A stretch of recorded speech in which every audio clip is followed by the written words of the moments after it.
За Ховд аймгийн иргэдийн бас нэг хүлээдэг байсан хэсэг яг энэ зам хэсэг байна л да. Тэгэхээр энэ дээр бол бас нэг замтай болчихсон гэж олон ч хүмүүс бас ярьж байсан, санал хүсэлтэд тавьж байсан.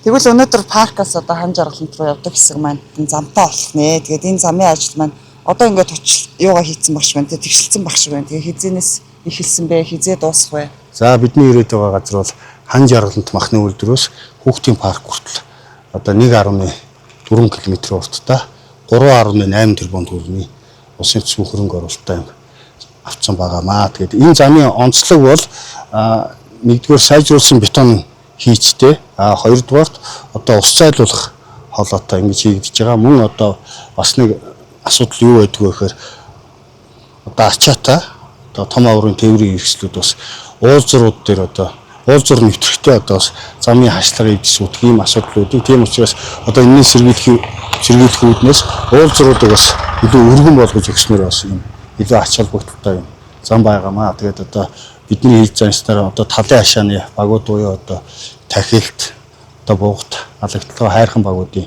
нутаг дэвсгэрийг одоо ингэж дамжиж тавигдж байгаа 1.4 км зам байгаа юм аа. За тэгээд ашиглалтанд орох хугацааны хувьд бол гэрээний хугацаа бол 2027 оны 11-р сарын 15-ны өдөр хүлээлгэж ийм гэрээтэй ажил байгаа. Аймаг орон нутг бас сумын зүгээс энэ замын ажлууд дээр бас хяналтаа тавиад ингээд ажиллах болно. Энэ хэсэг бол яг нөгөө том машинууд нэлээ их байдаг. Том машинууд маш их явдаг ийм зам шүү дээ. Тэгэхээр яг энд бас замтай болчих юм бол том машинууд төв рүү орохгүй бас бусад одоо замын эвдрэл гэмтэл гарахгүй ийм ач холбогдолтой болж байгаа юм шиг санагдаж байна. Одоо том тэрэгний одоо зорчих хөдөлгөөн их байдаг. Тийм учраас бас энэ дээр цааш тавс анхаарч ястаа хэрэгтэй. 2025 оны одоо 4-р сарын Жаргалан цум иргэдийн төлөвлөгчдийн хурлаар бас журам батлагдсан байдаг. Энэ жилээс эхлээд мөрдөгдөд явна. Энэ ямар журам вэ гэхээр одоо том аврын тээврийн хэрэгслүүд аймгийн төв рүү ачаатаа нэвтэрсэн тохиолдолд сард 50,000 төгрөгийн одоо хураамж төлөх ийм журам удахгүй хэрэгжээд явна. Ингэснээрээ бид энэ хураамжийнхаа орлогоор эргээд бид нэр